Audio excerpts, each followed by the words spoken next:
Gulf வாழ்க்கை ஒரு நரகம் என்று நிறைய பேர் சொல்லக் கேட்டிருக்கிறேன். ஆனால் என்னைப் போன்றவர்களுக்கு அது ஒரு பழக்கமாகிவிட்டது. பஹ்ரைனில் மனாமாவில் உள்ள இந்த குறுகிய அறை, நாங்கள் 4 பேர் கஷ்டப்பட்டு திரும்பி படுக்கக்கூடிய இந்த சின்ன ஸ்வர்க்கம். ஒரே அறையில் பல வாழ்க்கைகள், பல கனவுகள், பல ஏமாற்றங்கள். வியர்வையின் வாசம், குளித்துவிட்டு காயக்கோட்ட துண்டின் ஈரம், சமையலறையிலிருந்து மிதந்து வரும் மசாலா வாசனை, அடிக்கடி நின்று போகும் ஏசியின் குளிர், எல்லாம் கலந்த ஒரு விசித்திரமான வாசனை அந்த அறைக்கிருந்தது. சுவர்களில் பாதி பெயிண்ட் உறைந்து போயிருந்தது. ஒரு மூலையில் ஊருக்கு கொண்டு போக வாங்கி வைத்திருந்த சாமான்கள் நிறைந்த பெட்டிகள் ஒன்றின் மேல் ஒன்றாக அடுக்கப்பட்டிருந்தன. எங்கள் ரூமில் மூத்தவர் அப்துர் ரஹ்மான் பாய். நரைத்த தாடியும் பாசம் நிறைந்த கண்களும் கொண்ட ஒரு பாதுகாவலர் போல. பாயின் கட்டிலுக்கு பக்கத்திலுள்ள சின்ன மேஜையில் எப்போதும் ஒரு ஜக்கில் தண்ணீரும் ஒரு தஸ்பீஹ் மாலையும் இருக்கும். எல்லாரையும் கவனிப்பார், ஆறுதல் சொல்வார், கடன் வாங்கி கஷ்டப்படுபவனுக்கு புத்தி சொல்வார். ஊர் பிரச்சனையை நினைத்து அழுபவன் தோளில் தட்டி, கவலைப்படாதே தம்பி, அல்லாஹ் ஒரு வழி காட்டுவான், நம்ம பிள்ளைங்களுக்காகத்தான் இங்க கஷ்டப்படுறோம் என்று அவர் சொல்லும் வார்த்தைகள் எங்களுக்கு பெரிய ஆறுதலாக இருக்கும். அப்படி ஒரு மங்கிய வெளிச்சமிருந்த சாயங்காலம்தான் ஷாஜி எங்கள் ரூமுக்கு வந்தான். தூசி படிந்த ஒரு ட்ராலி பேக், பாரத்தால் ஒரு பக்கமாக சாய்ந்து போன ஒரு ஷோல்டர் பேக், அதுதான் அவனது மொத்த சொத்து. கம்பெனி மாறி வந்திருக்கிறான். ரூமை திறந்தபோது உள்ளே இருந்த வெளிச்சக்குறவை பார்த்து ஒரு நிமிடம் தயங்கி நின்றான். முதல் பார்வையிலேயே அவனிடம் ஏதோ ஒரு பொருத்தமில்லாதது போல தோன்றியது. மிகவும் சோர்வாக, தூக்கம் தொலைத்து குழிவிழுந்த கண்கள், கன்னங்கள் ஒட்டி தாடி பாதி வளர்ந்திருந்தது. யாரிடமும் சரியாக பேசவில்லை. கேள்விகளுக்கு தலையை மட்டும் ஆட்டிவிட்டு தன் பெட்டியை காலியமாக இருந்த கீழ்த்தட்டு கட்டிலின் ஒரு மூலைக்கு தள்ளினான். ஷரஜி தன்னைத்தானே அறிமுகப்படுத்திக் கொண்டான். குரல் மிகவும் மெலிதாக இருந்தது, ரொம்ப நாளாக பேசாத ஒருவன் குரல் போல. நான் அபு. நான் கையை நீட்டினேன். அவன் கை அந்த ரூமின் சூட்டிலும் ஜில்லென்று இருந்தது. இவர் அப்துல் ரஹ்மான் பாய். பாய் தஸ்பீஹ் மாலையை ஒரு நிமிடம் நிறுத்தி அவனை பார்த்து சிரித்தார். எல்லா வசதியும் இருக்கும்னு சொல்ல முடியாது தம்பி, இருக்கிறத வச்சு அட்ஜஸ்ட் பண்ணிக்கோங்க. அபு, அவனுக்கு ஒரு டீ போடுப்பா, சோர்வா வரான். நான் கிச்சனுக்குள் நடந்தபோது ஷாஜி பேக்கை திறந்து ஒரு டவலை எடுத்துக்கொண்டு குளிக்கப் போனான். அவன் யார் கண்ணையும் நேராக பார்க்கவில்லை. அவன் அசைவுகள் ஒரு எந்திரம் போல இருந்தது. அன்றுதான் அந்த ரிங்டோனின் ஆரம்பம். நடுராத்திரியில் எப்போதோ என் தூக்கம் கலைந்தது. ஷாஜியின் தலையணைக்கு அடியிலிருந்து அந்த சத்தம். பச்சை கிளியே, பச்சை கிளியே என்ற மெட்டில் ஒரு பழைய சினிமா பாட்டு. ரூமில் ஓடும் ஃபேனின் இரைச்சலையும் மீறி அந்த நிசப்தத்தில் அது ஒரு அலறல் சத்தம் போல கேட்டது. நான் திடுக்கிட்டு எழுந்தேன். ஷாஜி அவசரமாக போனை கட் செய்துவிட்டு திரும்பி படுத்துக்கொண்டான். ரூமில் மீண்டும் அமைதி. ஆனால் என் இதய துடிப்பு இயல்பு நிலைக்கு வர சிறிது நேரமானது. என் தூக்கம் போயிருந்தது. அடுத்த நாளும் அதுவே திரும்ப நடந்தது. சரியாக நடுராத்திரி, அதே நேரம். பச்சை கிழியே, பச்சை கிழியே. இந்த முறை அப்துரஹ்மான் பாய் லைட்டை போட்டார். மஞ்சள் வெளிச்சத்தில் எல்லோரும் கண்ணை கசக்கிக் கொண்டு எழுந்தோம். ஷரஜி பாயின் குரல் சற்று கடுமையாக இருந்தது. உன்னா அந்த பாட்டை மாத்தே, இல்லனா சைலண்ட்ல போடு, இது மத்தவங்களோட தூக்கத்தை கெடுக்கிறதுக்கு. ஷரஜி எதுவும் பேசவில்லை. எழுந்து உட்கார்ந்து போனில் ஏதோ நோண்டினான். அவன் முகத்தில் கோபமோ துக்கமோ இல்லை, ஒருவித உணர்ச்சியற்ற தன்மை, ஒரு பிணத்தை பார்ப்பது போல. பின் திரும்பி படுத்துக்கொண்டான். மனுஷத்தன்மையே இல்லாத ஜென்மம். மற்ற ரூம்மேட் சுபேர் முணுமுணுத்தான். ஒரே அடியா தூக்கம் போச்சு. பொறுமையாயிரு சுபேர், புது ஆளுல. சிலப்போ ஊர்ல வல்ல அர்ஜெண்டா இருக்கும். பாய் அவனை சமாதானப்படுத்தினார். ஆனால் ஷாஜி ஒரு வார்த்தை கூட பேசாமல் படுத்துக்கொண்டது எங்களுக்கு ஆச்சரியமாக இருந்தது. நத்தை கூடு. ஆனால் ஷாஜியிடம் ஏதோ மர்மம் இருப்பதாக எனக்கு தோன்ற ஆரம்பித்தது. அவன் சிரித்தை நான் பார்த்ததே இல்லை. டியூட்டி முடிந்து வந்தால் ஒன்று பால்கனியில் மனாமாவின் கட்டிட வெளிச்சங்களை பார்த்து கொண்டே நிற்பான். கையில் ஒரு சிகரெட் இருக்கும், ஆனால் அதை பற்ற வைக்க மறந்து அப்படியே நிற்பான். அல்லது கட்டிலில் ஏறி போர்வையை தலைவழியாக மூடி அமைதியாக படுத்து கிடப்பான். ஒரு முறை நான் கேட்டேன், ஷாஜி டீ எடுக்கட்டுமா? அவன் காதில் விழாதது போல தூரத்தை பார்த்து கொண்டிருந்தான். நான் அவன் தோலை தட்டியபோது திடுக்கிட்டு திரும்பினான். வேணா என்றான். அந்த ஒற்றை வார்த்தையில் உரையாடல் முடிந்தது. நாட்கள் செல்ல செல்ல ஷாஜி கொஞ்சம் பேச ஆரம்பித்தான். அப்துர் ரஹ்மான் பாயின் பாசமான கட்டாயமான பேச்சுகள்தான் காரணம். என்ன தம்பி ஷாஜி, ஏன் இப்படி இருக்க? இங்க வெளிநாட்டுல நம்ம எல்லாரும் ஒண்ணுதான். மனசுல ஏதாச்சும் பாரம் இருந்தா சொல்லிடு, இல்லனா நீயே உருகி போயிடுவ. இந்த பாலைவனத்து சூடு உன் மனசையும் சேர்த்து உருக்கிறோம். அன்று ஒரு வெள்ளிக்கிழமை விடுமுறை நாள். நாங்கள் ஒன்றாக சாப்பிட உட்கார்ந்தோம். பாய் கொண்டு வந்த மஜ்பூஸை ஒரு பெரிய தட்டில் எல்லோரும் சேர்ந்து சாப்பிட்டுக் கொண்டிருந்தோம். மகிழ்ச்சியான ஒரு நாள். அப்துர் ரஹ்மான் பாய் ஷாஜியிடம் கேட்டார், உன்னோட அந்த ரிங்டோன் கேட்டு கேட்டே நாங்க எல்லாருமே அந்த பாட்டை கத்துக்கிட்டோம். யார் அது இவ்வளோ கரெக்டா நடுராத்திரியில கூப்பிடுறது? ஊர்ல ஏதாவது பிரச்சனையா? ஷரஜி ஒரு நிமிடம் அமைதியானான். வாயிலிருந்த உணவை விழுங்க சிரமப்பட்டான். அவன் கை நடுங்குவதை நான் கவனித்தேன். பின் மெதுவாக சொன்னான், அது அது என் பையன். ஊர்ல இருந்து என் அம்மா, என் மனைவி அவனுக்கு சொல்லிக் கொடுத்திருக்கா. நான் தூங்கிட்டேனான்னு பாக்க. இதுக்கு போய் ஏன் இவ்வளவு தயங்குற? புள்ளைங்களோட பாசம்தானே. பாய் சிரித்தார். ஆனால் ஷாஜியின் முகம் இருண்டிருந்தது. பாசம். அந்த முனகலில் பல வருடங்களின் வெறுப்பும் வேதனையும் கலந்திருந்தது. அவன் சாப்பிடுவதை நிறுத்திவிட்டு எழுந்து போய்விட்டான். அன்று இரவு ஷாஜி ரூமில் இல்லை. திரும்பி வந்தபோது நன்றாக குடித்திருந்தான். ரூம் முழுவதும் மதுவின் நெடி. அவன் கால்கள் தரையில் நிற்கவில்லை. கட்டிலில் வந்து உட்கார்ந்து மெதுவாக அழ ஆரம்பித்தான். எல்லாம் போச்சு, அவன் புலம்பினான். ஒன்னும் மிச்சமில்ல. நான் எழுந்து அவன் அருகில் சென்றேன். ஷாஜி, என்ன ஆச்சு? அவன் என் பக்கம் திரும்பினான். கண்கள் சிவந்திருந்தன, ஒரு பைத்தியக்காரனைப் போல. ஏண்டா அவ இப்படி என கொல்றா? எல்லா ராத்திரியும் ஒரே நேரத்துல எனக்கு ஞாபகப்படுத்தவா? ஏண்டா? அந்த கேள்விக்கு பதில் சொல்ல எனக்கு தெரியவில்லை. 12 வருடங்களுக்கு முன்பு ஷாஜி இப்படி இல்லை. சிரிக்கவும் ஜோக்கடிக்கவும் விரும்பிய ஒரு இளைஞன். அவனுக்கும் காதல் என்ற ஒரு காலம் இருந்தது. சுமியை அவன் முதலில் பார்த்தது காலேஜ் பஸ் ஸ்டாப்பில்தான். நீல நிற தாவணி, காற்றில் பறக்கும் முடி, தோழிகளுடன் கலகலவென சிரித்து பேசிக் கொண்டிருந்த ஒரு பெண். சிரிக்கும்போது கன்னத்தில் குழி விழும் ஒரு வாயாடி பெண்.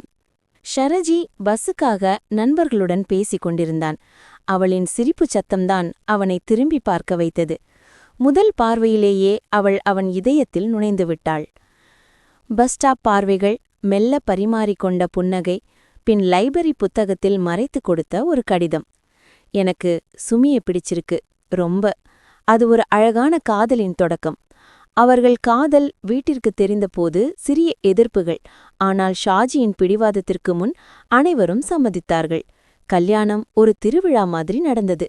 என் சுமி பொண்ண நான் பொண்ணு மாதிரி பாத்துப்பேன் என்று அவன் நண்பர்களிடம் பெருமையாக சொன்னான். சுமி, நீ இல்லாம என்னால முடியாது, ஷாஜி அடிக்கடி சொல்வான். அவர்கள் வாழ்க்கை சந்தோஷமாக இருந்தது. அவன் கல்ஃபுக்கு வருவதற்கு முந்தைய அந்த ஒரு வருடம் ஒன்றாக சினிமாவுக்கு போனது, பீச்சில் கைகோர்த்து நடந்தது, மழையில் ஒரே குடைக்குள் ஒட்டி நடந்தது. அவன் கிச்சனில் வந்து அவளுக்கு உதவி செய்ய முயற்சித்தது. கடைசியில் கருகிப்போன தோசையை பார்த்து அவர்கள் சிரித்தது. மகனின் பிறப்பு ஷாஜிக்கு உலகத்தையே வென்ற சந்தோஷத்தை கொடுத்தது. அவனை முதல் முறை கையில் வாங்கியபோது ஷாஜியின் கண்கள் கலங்கின. நம்ம பையன். ஷாஜி சுமியின் நெற்றியில் முத்தமிட்டான். இவனுக்காக இனி நாம வாழணும். நிழல். ஆனால் சுமியின் கடந்த காலத்தில் ஒரு நிழல் இருந்தது. வினோத். காலேஜ் சமயத்தில் சுமியின் பின்னால் சுற்றியவன். அது காதல் இல்லை, ஒருவித சைக்கோ குணம். நீ எனக்குதான் என்று மிரட்டும் துணி. ஒருமுறை காலேஜில் வைத்து அவன் அவள் கையை பிடித்து இழுத்தான். ஷாஜியும் நண்பர்களும் தான் அன்று அவனை அடித்து விரட்டினார்கள். நீ வேற யாராவது கல்யாணம் செஞ்சா அன்னைக்கு எல்லாம் முடியும் என்று அவன் ஷாஜியிடம் விட்ட சவால் சுமிக்கு நினைவிருந்தது. திருமணத்துடன் வினோத்தின் தொல்லை தீர்ந்தது என்று சுமி நினைத்தான். ஆனால் அவள் நினைத்தது தவறு. ஷரஜி கல்ஃபு போன 6 மாசம் கழித்து அவன் மீண்டும் வந்தான். ஒரு நாள் சுமி குழந்தையை தூங்க வைத்துவிட்டு வாசல் பெருக்கிக் கொண்டிருந்த போது அவன் கேட்டை திறந்து உள்ளே வந்தான். அவனை பார்த்ததும் சுமியின் கையிலிருந்து துடைப்பம் நழுவி கீழே விழுந்தது. என்ன, இப்போ பெரிய சந்தோஷத்துல இருக்க போல? ஷாஜி, பணம், சுகம். அவன் சிரிப்பில் விஷம் கலந்திருந்தது. தயவு செஞ்சு போயிடு வினோத், எனக்கு ஒரு வாழ்க்கை இருக்கு, சுமி அழுது கொண்டே சொன்னாள். உன் வாழ்க்கை, அதை நான் தீர்மானிக்கிறேன். அவன் சிரித்தான். பழைய சில விஷயம் என்கிட்ட இருக்கு. உன் கல்யாணத்துக்கு முன்னாடி நாம ஒன்னாயிருந்த சில போட்டோகள். அது சும்மா காலேஜ் டூர் போனப்போ எடுத்தது. ஆமா, ஆனா ஷாஜியோட வீட்டாளுங்க அத அப்படி பார்க்க மாட்டாங்களே. ஷாஜி இதை பார்த்தா? சுமி உடைந்து போனாள். அது ஒரு மிரட்டல். அவளுக்கு என்ன செய்வதென்று தெரியவில்லை. அது ஒரு துரதிருஷ்டவசமான இரவு. ஷாஜி ஊரில் இருந்தான், விடுமுறைக்கு வந்திருந்தான். ஆனால் ஒரு பிசினஸ் விஷயமாக சென்னைக்கு போயிருந்தான். அன்று இரவு வினோத் அவர்கள் வீட்டிற்கு வந்தான். ஜன்னலை தட்டும் சத்தம் கேட்டு சுமி எழுந்தாள். கதவை திற, இல்லனா இங்கேயே கத்துவேன். ஷாஜியோட அம்மாவை, பக்கத்து வீட்டுக்காரங்கள எல்லாரையும் எழுப்புவேன். சுமி பயந்து போனாள். குழந்தை எழுந்துவிடும், பக்கத்து வீட்டாருக்கு தெரிந்துவிடும், தன் மாமியாருக்கு தெரிந்துவிடும்.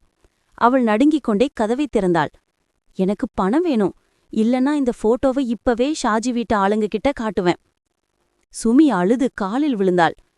என்கிட்ட பணம் இல்ல. பணம் வேணாம். அவன் கண்கள் மின்னின. எனக்கு வேண்டியது நீதான். ஒரே ஒரு ராத்திரி. அவன் அவளை பிளாக்மெயில் செய்தான். அந்த இரவு சுமியின் வாழ்க்கையில் மிக கொடூரமான இரவாக மாறியது. பயமும் கையாலாகாத நிலையும் அவளை முடக்கியது. குழந்தையை அவன் ஏதாவது செய்துவிடுவானோ என்று பயந்தாள். வேறு வழியில்லாமல் அந்த நராதமனுக்கு முன்னால் அவள் அடிபணிய வேண்டியிருந்தது. வினோத் போன பிறகு சுமி பாத்ரூமுக்கு சென்று கதவை சாத்திக் கொண்டாள். உடம்பு முழுவதும் சோப்பு போட்டு தேய்த்து குளித்தாள். தேங்காய் நார் வைத்து தேய்த்து அவள் தோல் சிவந்து எரிந்தது. ஆனாலும் அந்த அழுக்கு போகவில்லை என்று அவளுக்கு தோன்றியது. ஷவருக்கு கீழே நின்று கொண்டு அவள் கதறி அழுதாள். தான் ஏமாற்றப்பட்டு விட்டோம் என்பதை விட ஷாஜியை வஞ்சித்து விட்டோமே என்ற குற்ற உணர்ச்சி அவளை கொன்றது. நேசித்துக் கொடிதீரார தன் இக்காவிடம் இதை எப்படி சொல்வது? சொன்னால் நம்புவானா? அல்லது தன் வாழ்க்கை இத்தோடு முடிந்து விடுமா? அவள் பயந்தாள். கண்ணாடியை பார்க்கவே அவளுக்கு பயமாக இருந்தது. ஷரஜி திரும்புவதற்குள் அவள் அறையை சுத்தம் செய்தாள். கண்ணீர் தடயங்களை அழித்தாள். ஆனால் அவள் மனதில் இருந்த காயத்தை அவளால் அழிக்க முடியவில்லை. ஷரஜி திரும்பி வந்தபோது அவள் ஒன்றும் சொல்லவில்லை. அவள் கலகலவென பேசும் பெண். ஆனால் இப்போது அமைதியாகிவிட்டாள். பயம் அவளை மௌனமாக்கியது. அவள் ஷாஜியிடமிருந்து விலக ஆரம்பித்தாள். அவன் அன்பாக தொடும்போது அவள் திடுக்கிட்டு விலகினாள். அது அவனை காயப்படுத்தியது. என்ன சுமி, ஒரு மாதிரி இருக்க? உடம்புக்கு முடியலையா? ஒண்ணுமில்லங்க, சும்மா தலைவலி. அவள் போய் சொன்னாள். வினோத் மீண்டும் வருவானோ என்ற பயம் அவளை ஒவ்வொரு நொடியும் கொன்றது. கதையின் முக்கிய திருப்பம் இங்கேதான். ஷாஜிக்கு அந்த விஷயம் எப்படி தெரிந்தது? ஷரஜி சென்னையிலிருந்து அன்றிரவே திரும்பிவிட்டான். பிசினஸ் மீட்டிங் சீக்கிரமாக முடிந்துவிட்டது. மனைவிக்கு சர்ப்ரைஸ் கொடுக்க அவளுக்கு பிடித்த மல்லிகைப்பூ வாங்கிக் கொண்டு அதிகாலையிலேயே வீட்டிற்கு வந்துவிட்டான். வீட்டின் முன்பக்க கதவு சும்மா சாத்தியிருந்தது. அவன் சத்தம் போடாமல் உள்ளே நுழைந்தான். பெட்ரூமிலிருந்து ஒரு முனகல் சத்தம் கேட்டு ஷாஜி அங்கே போனான். கதவு பாதி திறந்திருந்தது. அவன் கண்ட காட்சி சுமி. அவனது சுமி இன்னொருத்தனுடன். வினோத்தை அவனுக்கு முன்பே தெரியும். காலேஜில் வைத்து அவனை ஒருமுறை எச்சரித்திருக்கிறான். ஷரஜி உறைந்து போய் நின்றான். அவனது கையில் இருந்த மல்லிகைப்பூ கீழே விழுந்தது. அவனது மூச்சு நின்றது. அவன் உலகம் தலைகீழாக சுழன்றது. அவன் சத்தம் போடாமல் வெளியே வந்தான். என்ன செய்வதென்று தெரியாமல் வராந்தாவில் உட்கார்ந்தான். நெஞ்சு வெடித்து விடுவது போல் இருந்தது. தன் உயிராக இருந்தவள் அவன் இருக்கணுமா போகணுமா என்று தெரியவில்லை. அப்போதுதான் சுமியின் போன் ஹாலில் டீப்பாய் மீது கிடப்பதை பார்த்தான். அதற்கு ஒரு மெசேஜ் வந்தது. வினோத்திடமிருந்து. நேற்றைய ராத்திரியை மறக்க முடியாது. போட்டோவை டெலீட் செய்துவிட்டேன். ஆனால் நினைவுகளை. ஷரஜிக்கு எல்லாம் புரிந்தது. தன் மனைவி தன்னை ஏமாற்றிவிட்டாள். அவன் நம்பிய காதல் பாசம் எல்லாம் போய். அந்த மெசேஜ் அவன் நெஞ்சில் ஒரு கத்தியைப் போல இறங்கியது. அவள் பிளாக்மெயில் செய்யப்பட்டாள் என்பது அந்த மெசேஜிலிருந்து அவனுக்கு தெளிவாக தெரியவில்லை. அவன் சுமியிடம் நேரில் கேட்கவில்லை. கேட்க அவனுக்கு சக்தி இல்லை. அவள் எழுவதற்குள் அவன் உள்ளே போனான். தன் பேக்கை பேக் செய்தான். தூங்கிக் கொண்டிருந்த மகனின் நெற்றியில் அவன் கடைசியாக முத்தமிட்டான். அந்த பிஞ்சு குழந்தையின் முகத்தை பார்த்தபோது அவன் நெஞ்சு வெடித்தது. அவள் எழுவதற்கு முன் அவன் அந்த வீட்டை விட்டு வெளியேறினான். அவன் உண்மையை அறிந்தான். ஆனால் சூழ்நிலையை அறியவில்லை. அவன் மனதளவில் உடைந்து போயிருந்தான். அந்த நிமிடம் பழைய ஷாஜி இறந்து போனான். வீட்டில் இருக்க அவனால் முடியவில்லை. சுமியின் முகத்தை பார்க்க அவனுக்கு சக்தி இல்லை.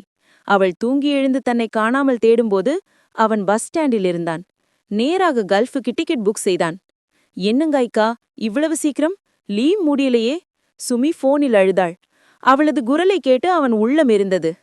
இல்ல, கம்பெனியிலிருந்து அவசரமா கூப்பிட்டாங்க, அர்ஜென்டாம். அவன் பொய் சொன்னான். அதுதான் அவன் சொன்ன முதல் பொய். ஆனால் அந்த பொய் அவன் வாழ்க்கையையே மாற்றிவிட்டது. விமானத்தில் உட்கார்ந்திருந்தபோது அவன் கதறி அழுதான். பாலைவன வருடங்கள். ஷரஜியின் நடவடிக்கையில் ஏற்பட்ட மாற்றத்தை சுமி கவனித்தாள். ஆனால் அது கல்ஃப் வாழ்க்கையின் கஷ்டங்களால் என்று அவள் தவறாக நினைத்து கொண்டாள். வினோத்தின் சம்பவத்தை அவள் ஒரு கெட்ட கனவைப் போல மறக்க முயன்றாள். ஆனால் ஷாஜி அவன் ஒவ்வொரு நாளும் அந்த நினைவில் எரிந்து கொண்டிருந்தான். சுமினின் பாசமான வார்த்தைகள் அவனுக்கு நடிப்பாக தோன்றியது.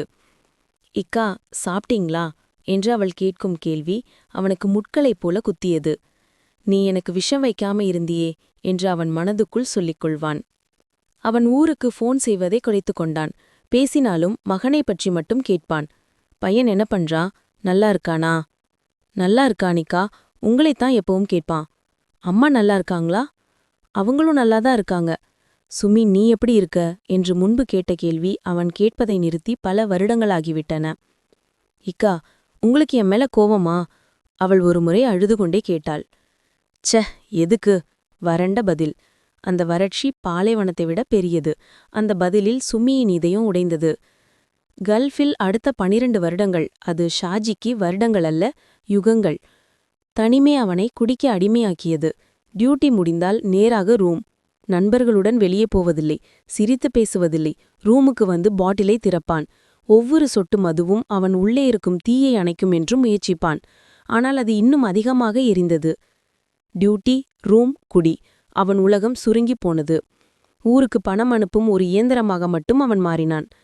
பிள்ளைகள் வளர்வதை அவன் போட்டோக்களில் பார்த்தான். மகனின் ஃபோன் கால் மட்டும்தான் அவனுடைய ஒரே ஆறுதல். ஆனால் அந்த பச்சை கிளி ரிங்டோன் கேட்கும்போது, அது சுமி சொல்லிக் கொடுத்தது என்று நினைக்கும்போது அவன் உள்ளே கோபம் கொப்பளிக்கும். தூங்கிட்டீங்களா அப்பா என்று மகன் கேட்கும்போது, இல்லப்பா என்று அவன் சொல்லும்போதே அவன் மனதளவில் என்றோ இறந்துவிட்டிருந்தான். அந்த பாட்டைக் கேட்பது அவனுக்கு ஒரு சித்திரவதை. பிள்ளைகள் மீதான பாசமும் மனைவி மீதான தீராத கோபமும் தீராத காதலும் அவன் மனதை எரித்து கொண்டிருந்தது.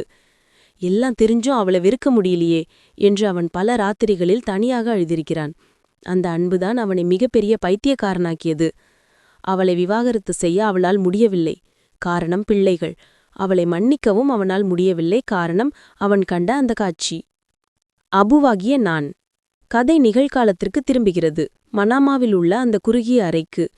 அது ஒரு வியாழக்கிழமை இரவு. ரூமில் நானும் ஷாஜியும் மட்டும். அப்துரஹ்மான் பாய் பள்ளிவாசலுக்கு போயிருந்தார். அவன் வழக்கத்தை விட அதிகமாக குடித்திருந்தான். அபு, நீ என் தம்பி மாதிரி.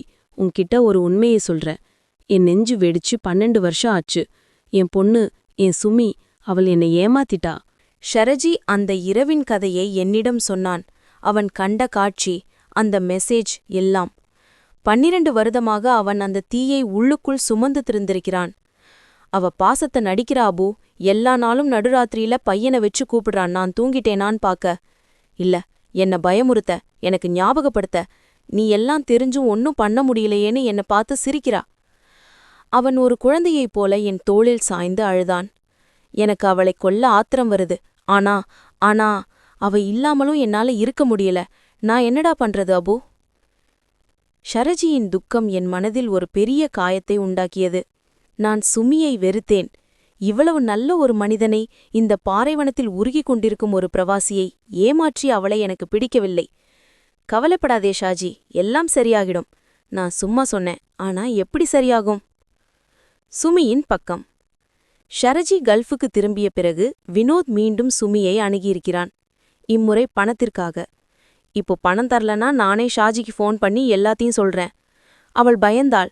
ஆனால் அவளால் பணம் கொடுக்க முடியவில்லை. அவள் ஷாஜியின் அம்மாவிடம், மாமியாரிடம் எல்லா உண்மைகளையும் சொல்லிவிடலாம் என்று முடிவு செய்த நாள்தான் அந்த செய்தி வந்தது. போதைப்பொருள் வழக்கில் வினோத் போலீசில் பிடிபட்டான். லாக்கப்பில் வைத்து இன்னொரு கைதியுடன் நடந்த சண்டையில் அவன் இறந்து போனான். வினோதின் மரணம் சுமிக்கு நிம்மதியை கொடுத்தது. தன் வாழ்க்கையின் கருப்பு அத்தியாயம் முடிந்தது என்றவள் நினைத்தாள். அவள் ஷாஜிக்கு ஃபோன் செய்தாள். ஆனால் அப்போதும் அவன் குரலில் பழைய அன்பு இல்லை. ஷாஜியின் மௌனத்திற்கான காரணம் மட்டும் அவளுக்கு புரியவில்லை. கல்ஃப் கஷ்டங்கள் ஷாஜியை மாற்றிவிட்டதாகவே அவள் நினைத்து கொண்டாள். ஷரஜி உண்மையை அறிந்ததே அவளுக்கு தெரியாது.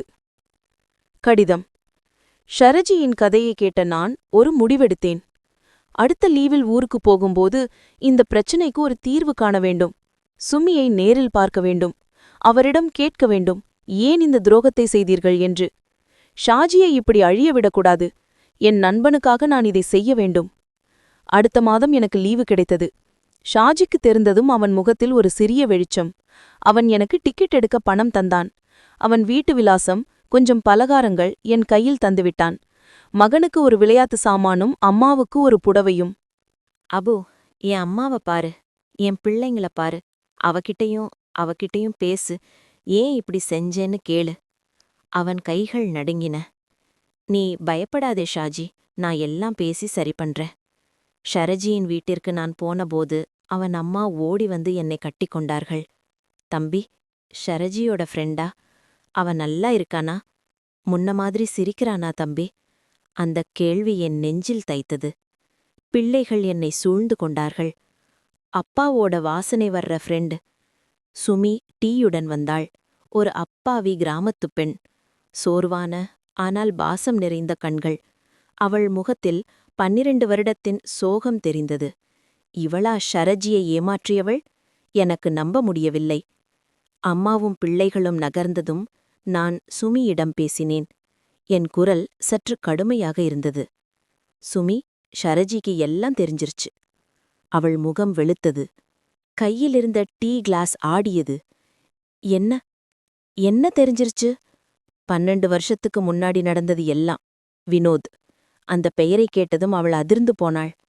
ஷரஜிக்கு எல்லாம் தெரிஞ்சுதான் அன்னைக்கு ஊற விட்டே போனான். அந்த மனுஷன் அங்க கிடந்து உருகி சாகுறான்.